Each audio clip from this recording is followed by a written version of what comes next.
هي فعلًا هندسة بقت 4 سنين، بما إننا النهارده هنتكلم عن مواد التخصُّص، فمهم نعرف التخصُّص ده هيبقى 4 سنين والّا 3. ولكن عامةً أنا بحثت وعرفت إن بعض الكليات هي بس اللي طبّقت نظام ال4 سنين، زي جامعة عين شمس وجامعة القاهرة وبعض الجامعات الخاصة، لكن واحد زي حالاتي كان خريج هندسة المطرية، فأعتقد زي ما هي 5 سنين، بس مش مشكلة. عامةً أصلًا الموضوع اللي هنتكلم فيه النهارده ده مش هيفرق فيه أوي هندسة 4 سنين والّا 5، لإن إحنا بنتكلم بدايةً من التخصُّص، بنتكلم عن مواد تخصُّص عمارة. فاللي أنا اكتشفته بقى إن حتى مواد التخصُّص دي بتدرس بأسلوب مختلف من جامعة للتانية. يعني مثلًا ممكن يكون في كورس أنا خدته في سنة تانية، واحد غيري في جامعة تانية ياخده في سنة تالتة أو في سنة أولى. إحنا النهارده بإذن الله هنتكلم عن مواد التخصُّص بتاعة قسم عمارة.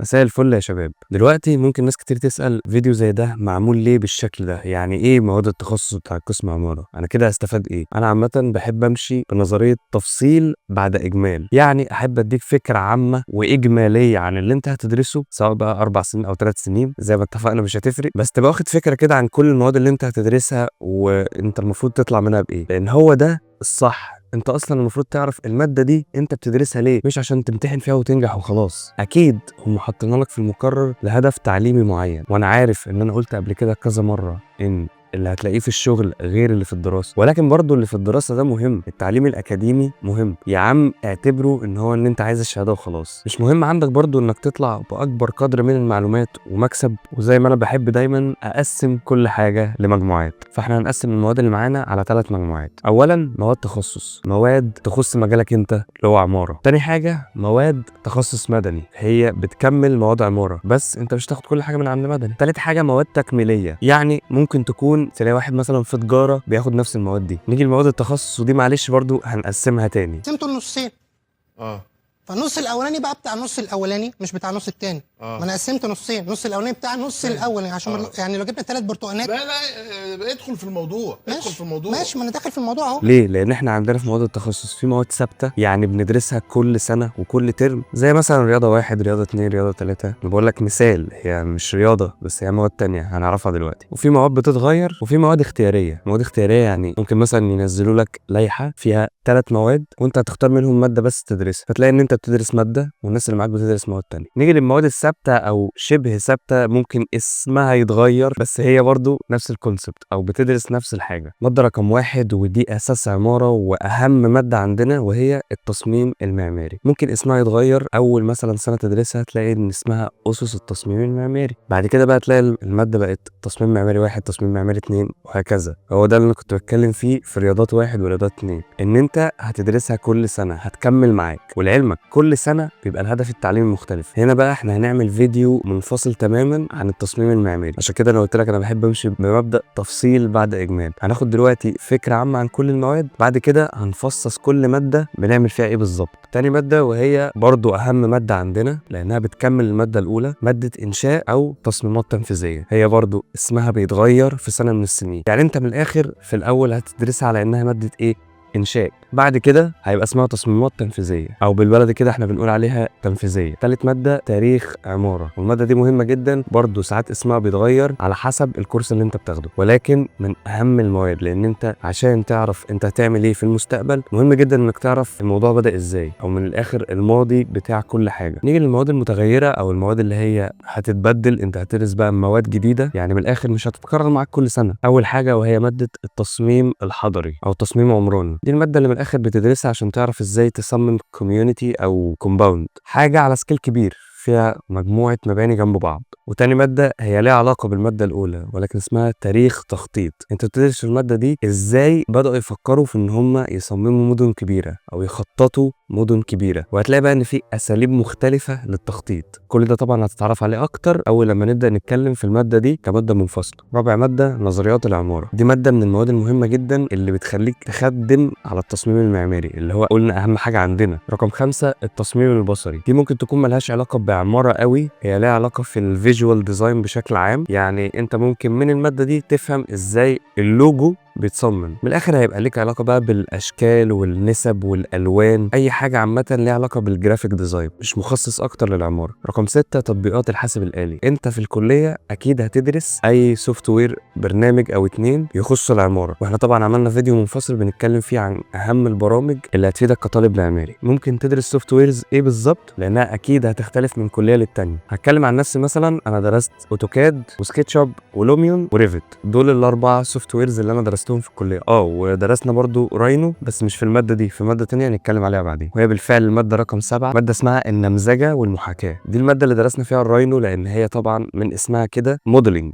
مادة رقم 8 وهي التحكم البيئي. من اسمها كده انت بتدرس ازاي البيئة بتأثر على المبنى اللي انت بتصممه، وازاي تخلي المبنى اللي انت بتصممه ده يتفاعل مع البيئة او يحمي نفسه منها. مادة لعلمك هي مهمة جدا، ولكن احنا بصراحة كان مترخم علينا فيها، فانا ما اعرفش هل هي كده في كل الكليات وهي فعلا مادة رخمة، ولا هي مادة كويسة عادي بس احنا يعني اللي كان حظنا سيء شوية. ولكن انا من وجهة نظري هي مهمة جدا. مادة رقم 9 وهي الظل والمنظور. دي من الاخر المادة اللي بتخليك تعمل مناظير. بص، هو الموضوع كبير، فاحنا لما نتكلم عن الماده دي بشكل منفصل اكيد هنقول كل التفاصيل، ولكن اللي عايزك تفهمه ان من خلال الماده دي انت بتعرف ازاي تاخد لقطه للمبنى بتاعك. ماده رقم 10 وهي من اهم المواد، ماده المساحه المستويه. دي طبعا ماده مهمه، انا حاسس ان احنا المفروض اصلا كنا نحطها في الاول، لان هي الماده دي انا عن نفسي درستها في سنه اولى، وهي من اسمها كده هتعرف ازاي تعمل رفع مساحي وتحسب كميات. فهي ماده مهمه جدا وتستاهل انك تركز معاها، حتى لو يعني مش هتستخدمها كتير. مش عارف ان انا بعد ده حاجه صح ولا غلط، بس الماده رقم 12 هي انتيريور ديزاين، ودي كانت بصراحه عندي ماده اختياري، بس انا حطيتها من ضمن المواد المتغيره لان ممكن تكون بتدرس في بعض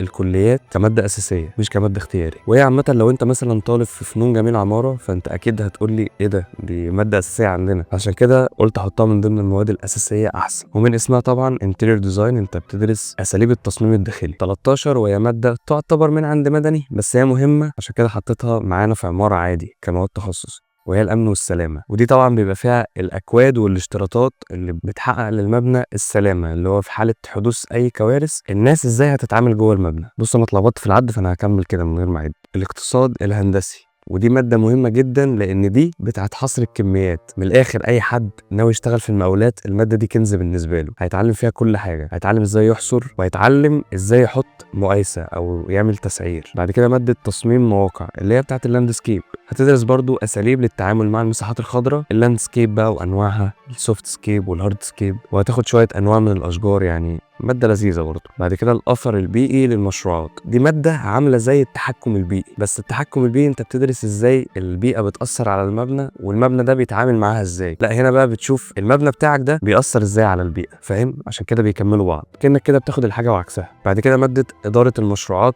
دي برضو تعتبر من عند مدني، بس لا انت اصلا كمهندس معماري ممكن في يوم من الايام توصل انك تبقى مدير مشروع، خصوصا لو اشتغلت في المقاولات وكملت فيها. فعشان كده كان لازم طبعا احطها من ضمن المواد بتاعه التخصص بتاعنا. خلصنا كده المواد الثابته، خلصنا المواد اللي بتتغير، نيجي بقى للمواد الاختياري اللي احنا قلنا طبعا ان في كام ماده كده من اللي احنا قلناهم في المواد المتغيره كانت عندنا ماده اختياري، بس هنا انا هقول المواد اللي اكيد هتبقى اختياري او يعني احتمال كبير انها تبقى مواد اختياري في كل الكليات. اول ماده هي تصميم الخوارزميات، او ممكن تكون ليها اسم تاني في بعض الكليات التانية، العمارة الرقمية، اللي هو من الآخر بتكمل على النمذجة والمحاكاة. انت بتدرس برنامج الراينو من الآخر، اللي هو زي ما اتكلمنا قبل كده كذا مرة، برنامج يسمح لك انك تعمل تصميمات معقدة على الكمبيوتر. تاني مادة من المواد الاختيارية هي مادة العقود والمستخلصات، ده في حالة ان انت عايز تشتغل في المقاولات انت دوس في المادة دي على قد ما تقدر، لانك هتعرف ازاي تتعامل بقى مع ورق وعقود ومستخلصات، لان هو ده اساس الشغل في المقاولات، مدني او معماري على فكرة. تالت مادة وهي الإضاءة والصوتيات، هتعرف من خلال المادة دي ازاي توزع الإضاءة في أي مكان، سواء كان مسرح أو استوديو أو حتى بيت عادي. وطبعا الصوت في حالة إن أنت مثلا بتصمم أوبرا أو مسرح. رابع مادة وهي البناء والتشييد، برضو دي مادة يعني مكملة لمادة الإنشاء اللي احنا أصلا بندرسها طول فترة دراستنا، اللي هي بتتحول من إنشاء لتصميمات تنفيذية. البناء والتشييد بقى أكنك بتفصص البنود، اللي هو أنت ازاي بتتعامل مع بند الخرسانة، ازاي بتتعامل مع بند الطوب، ازاي بتتعامل مع بند البياض. بس هي مش معقدة، رياضه، يعني انت لو تاخد بالك دي ماده اختياريه، مسائل بسيطه، حسابات بسيطه. اللي اهم فعلا تعتبر يعني بتركز على نفس البنود والكلام ده الاقتصاد الهندسي. الاقتصاد الهندسي بيدرس لك البنود المعماريه، طبعا مش كلها لان البنود المعماريه كتير جدا، بتدرس اهم البنود المعماريه وازاي تعمل لها حصر. ده في الاقتصاد الهندسي. في البناء والتشييد انت بتاخد من الاخر نبذه عن كل بند. خامس ماده وهي العلوم الانسانيه، دي الماده اللي بتخليك تعرف تاثير المكان على البني ادم، او ازاي مثلا المكان ممكن ياثر على سلوك البني ادم. ممكن تقعد في مكان تبقى متضايق، ممكن تقعد في مكان تبقى فرحان، وهكذا. ماده رقم 6 وهي مهارات البحث. طبعا اتكلمنا في فيديو المهارات اللي هي اهم المهارات اللي بتبقى عند المهندس المعماري، ان مهاره البحث دي من اهم المهارات اللي لازم تكون عندك. وقلت كمان ان هم بيدرسوا ماده اسمها مهارات البحث، ولكن الماده دي انا ما قلتش انها اختياري. ومهمه بقى لمين؟ مهمه جدا للناس اللي عايزه تعمل دراسات عليا. بعد كده عندك ماده التسويق،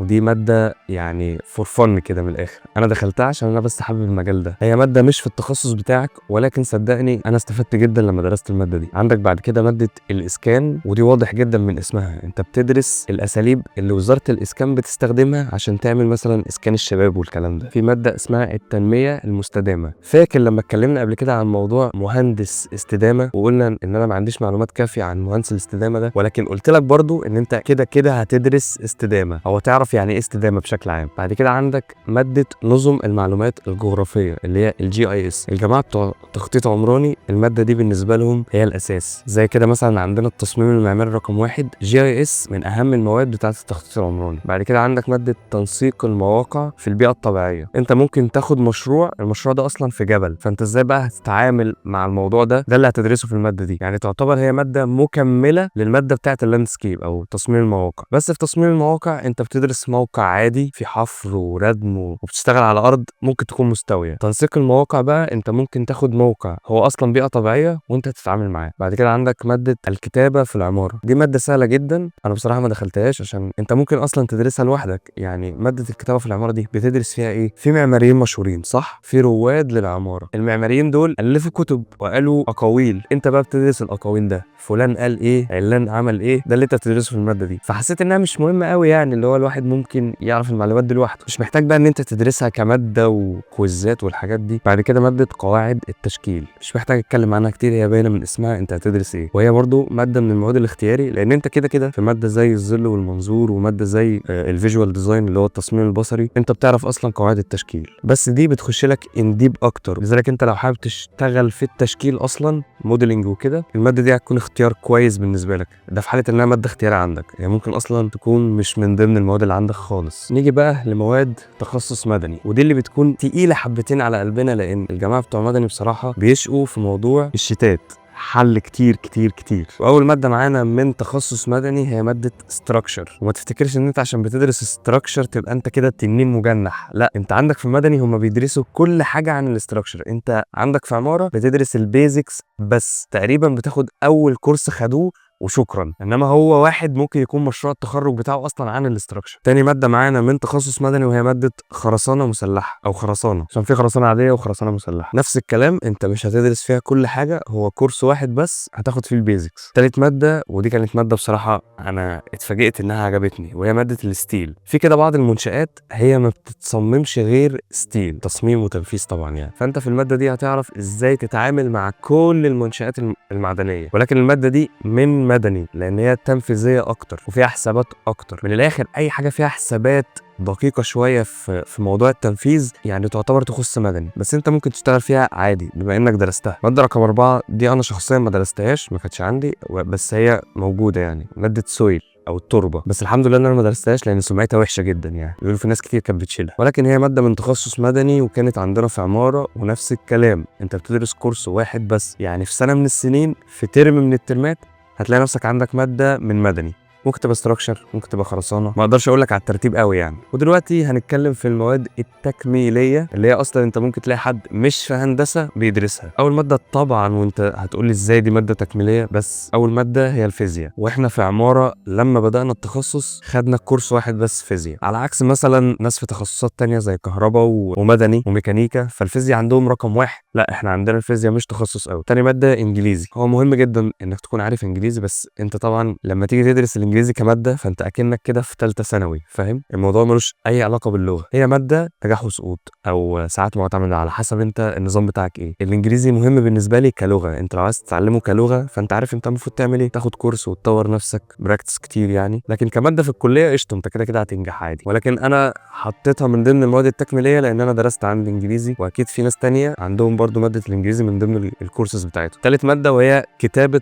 تقارير. الماده دي هتلاقيها في طب، في تجاره، في هندسه، في اي حاجه، لان انت مثلا بتطلب تقارير من مهندس تاني وفي مهندس بيطلب منك تقارير، وفي طب انت بتعمل تقرير عن الحاله، فاهم؟ فهي ماده مهمه عشان الناس تعرف بيها بعض الحاله دي وصلت لايه. رابع حاجه وهي اخلاقيات المهنه، على حسب بقى المهنه دي ايه. فانت مثلا في اخلاقيات مهنه الطب، في اخلاقيات مهنه لحاسبات ومعلومات، واحنا برضو عندنا اخلاقيات المهنه. 5 مهارات العرض والاتصال. ارجع تاني للفيديو بتاع المهارات اللي لازم تبقى عند المهندس المعماري، هتلاقيني قلت الكلام ده، قلت لك ان هم بيدرسوا ماده اسمها مهارات العرض والاتصال من كتر ما المهاره بتاعه التواصل مهمه جدا. ماده رقم 6 وهي الاحصاء، وطبعا انت عارف ان الاحصاء دي بتوع تجاره بيدرسوها، يعني هي ماده تكميليه هتلاقي اي حد تاني بيدرسها، ولكن هي مهمه برضه. والماده اللي انا درستها السنه اللي فاتت وكانت اول مره تدرس عندنا المحاسبه. المحاسبه دي واضح من اسمها دي ماده من تجاره، بس طلعت مهمه جدا، ويعني مهم انك تكون عارف المبادئ بتاعتها. زي ما قلت لك هو كورس واحد انت هتدرسه، فانت مش هتخسر حاجه ان انت تعرف المعلومات دي. من الاخر كل المواد التكميليه دي بتخليك تعرف يعني ازاي تتعامل مع الناس التانية اللي هي مش من نفس مجالك. هو عامه انا بحب كده، بحب ابقى عارف نبذه عن كل حاجه. طبعا انت طوال فتره دراستك سواء كانت 4 سنين او 3 سنين تخصص، فانت هتوصل في الاخر لماده اسمها مشروع التخرج، ودي الماده اللي انت هتعمل فيها مشروع التخرج بتاعك وتناقشه وتتوكل على الله من الكليه. بس كده، ده كان فيديو النهارده اتكلمنا بالتفصيل عن كل المواد اللي ممكن تدرسها في قسم عماره. ممكن تلاقي مواد من اللي انا قلتها مش عندك، وممكن تلاقي مواد عندك وانا ما قلتهاش. ده ليه؟ لان النظام بيختلف من كليه للتانيه، فلازم تكون فاهم نقطه مهمه جدا زي دي. وانا عامه بطلب طلب شخصي، انا عايز اي حد شايف ان انا في حاجه مهمه ما قلتهاش يكتبها تحت في التعليقات، بحيث ان احنا نبقى عارفين يعني احنا نعلم بعض. وبس كده، شكرا جدا، اتمنى يكون الفيديو عجبك. لو انت مهتم بالمحتوى المعماري والمحتوى البصري بشكل عام، اتمنى تشترك في القناه وتعمل لايك وتفعل زر الجرس عشان يوصلك كل الفيديوهات اللي جايه. شكرا جدا، سلام.